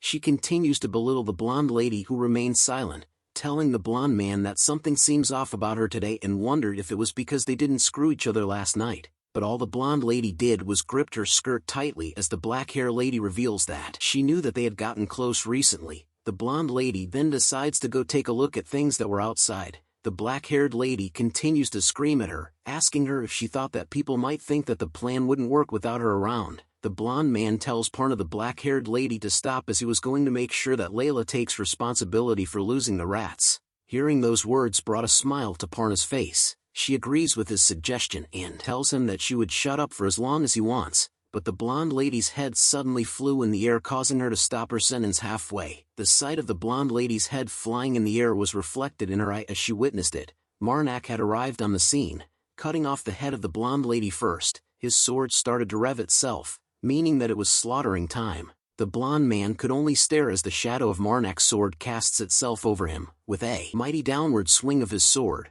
Marnak cuts the blonde man straight down the middle. Parna looked in horror as she watched her team members get slaughtered right in front of her. "What the F?" she shouted as Marnak looks at her with a skull mask on his face. He then slowly makes his way towards her, talking out loud whether to kill the 3rd one without asking them questions. He tells Mother that she had a point that was pretty unfair and that he knew it, but he reminds her that these people were able to manipulate divinity, which meant that they were more than able to cause Marnak some damage. He questions Mother about how he was sure that she would rather avoid having him get hurt than winning a pointless bet. Parna continued to stand still with a horrified expression on her face, wondering why the lunatic in front of her was talking to himself. As the mask slowly eroded from his face, Marnak soon takes notices of Parna, who continued to be confused about what was going on right now. With a smile on his face, he calls out to Parna, the worshipper of the evil spirit. "What's your purpose of surrounding Kelton?" asked Marnak once again with a smile on his face, the same way he asked Layla from before. Marnak soon looks at something and commented that it was more impressive than he thought. Parna agrees with his statement, telling him that it was the reason why they had spent 3 years on it. A giant red blob of something was erected in the middle of Kelton. Parna talked about how it wouldn't make sense to waste that much time unless it's for something like this. Marnak looks at her and thought about how she answered him as soon as he asked the question, as if she was waiting for him and that she had told him everything she knew. Their story was simple. They wanted to sacrifice all the people within the city, and create this ball of divinity called the Incarnation. In order to fulfill the plan, they had hid within the city for the last 3 years, even though it needed 5 more days of preparations. But they had no choice but to rush their plans, leading to the recent series of events. Thanks to them losing Carmen, Marnak soon pulls out his chainsaw sword once again. Parna looks at him in shock and questions Marnak about what he was doing. "What do you think?" replied Marnak as he tells her that he was going to kill that monster that consumed the flesh and blood of others before it wakes up. But Parna begs him to not do that. "Don't!" shouted Parna as Marnak stabbed his sword into the Incarnation. She continued to scream out loud as Marnak continues to slice and dice the monster. She soon gives out a warning that if that being was in danger, but Marnak couldn't hear her over the sound of his sword slicing flesh. She continues to warn him that it would wake up in an unstable state. A mouth soon appears from the blob of flesh. It began to speak, crying out that it hurts. "It hurts," shouted the monster as an eyeball soon pops out from somewhere. Soon enough a white monster emerges from the blob of flesh, letting out a horrifying scream that pierced the air. Mother soon calls out to Marnak, who tells her that he was aware that there was a holy relic inside the monster. He grips hard onto a white meat that had pierced his shoulder, removing it from his body with a smile on his face. Marnak tells Mother that they will soon awake a new authority, and that he was going to sacrifice that blob of meat to her. Parna shouts at Marnak about what he was doing while cursing at him. Marnak's reply was simple. He simply sliced off her head as she asked him if he thought that that was going to work. As her head flew through the air, Marnak tells her that this was her punishment. A notification window appears telling Marnak that he had gained 1000 divinity, with the new divinity from Parna. Marnak's total was now 8592. Alongside the worshippers of the evil spirits, Marnak had managed to extract divinity from the Lord as well. All he needed to attain a new authority was about 10,000 divinity. Marnak knew that even if he tried to cut it down with Slayer, his chainsaw sword, the monster would just regenerate itself. But on the other hand, if he continues to get attacked by it, he would eventually lose this fight, and since it was a blob of meat, there isn't a clear weakness like the Spider Queen. Seeing the monster emerge from the blob left Marnak with only one choice now. With a heavy grip on his Slayer and a powerful force behind his feet, Marnak decides to use the most powerful skill known to mankind, which was to run away. Both Mother and the monster were shocked to see the choice that Marnak had made. With its sights still focused on Marnak, the monster lets out another shout. "It hurts," it yelled out loud. As Marnak started to run away, he also absorbed divinity that he came across. Looking back at the monster, Marnak knew that he needed a little more divinity for the next authority anyways. As he crosses paths with the dead citizens on the ground, Marnak soon gained 1 divinity for each dead citizen he came across. He continues to run away and around the city, hoping to run away until he had enough. "It hurts! It hurts! It hurts!" shouted the monster as it chases after Marnak. He knew that this was a game of whether the monster catches him first, or if he manages to gain a new authority first. Marnak was excited to see who would win. The white monster soon lets out another scream into the air, but this one was different as it causes Marnak to stop in his tracks. The roar from the white monster was strong enough to break the ground around it. Marnak covers his ears while thinking about how its voice was divine and concluded that the white monster was a walking disaster. White tentacles soon stretched out from its body and headed towards where Marnak stood. Mother shouts at him to warn him about it as he slowly turns around to see it. Bang, bang, bang was how it went as the white tentacles caused massive mayhem all around. Marnak manages to dodge most of its attacks as he yells out to Mother to help him. A familiar green portal appears from above the white monster as it looked at it with its massive single eye. Reflected in its iris is our very own big white boy, the Corruption Giant, with his signature hammer fist attack. The Corruption Giant slams its fist hard into the white monster. A large green explosion could be seen as it appears in the middle of the city. "I knew it," thought Marnak as he watches from afar. More of the white tentacles soon started to appear around the Corruption Giant. It soon pierces itself into its body. The Corruption Giant shouts out in pain and confusion as Marnak continues to watch from afar. Knowing that one Corruption Giant wouldn't be enough, he tells the Corruption Giant to not push itself too hard and that he would be back soon. Looking around the ruins of the city, Marnak knew that he needed more bodies. The bodies of well-trained elite soldiers, or at least knights. Burnt skulls and bodies remained in the fires. Mother shouts murder. Marnak replied back to her that he knew that too much time had passed for her to absorb these corpses. but had he known, Marnak would have harvested their divinity first when he was looking for the evil spirit worshippers. As he continued to run through the flames, Marnak knew that the amount of divinity he had accumulated up until now is 9,237, but as he continued to run he needed even more. Thump, thump, thump could be heard above as Marnak looks up to see what it was. The building he was in soon explodes as Mother shouts out murder. Marnak had managed to protect himself from the sudden attack, with his slayer revving up to slice and dice. More white tentacles soon emerges out from the ruins which Marnak sees in time. He manages to block the sudden attack from the white tentacle. The white monster soon appears by itself and shouts out pain. Marnak looks up to the sudden appearance of the white monster in the air. It attacks Marnak with enough force to cause another explosion, but our boy manages to leap up from its attack. Pain, said the monster. Marnak replies back with slayer raised up high. Marnak noted that it looks like the white monster had grown from its fight against the corruption giant.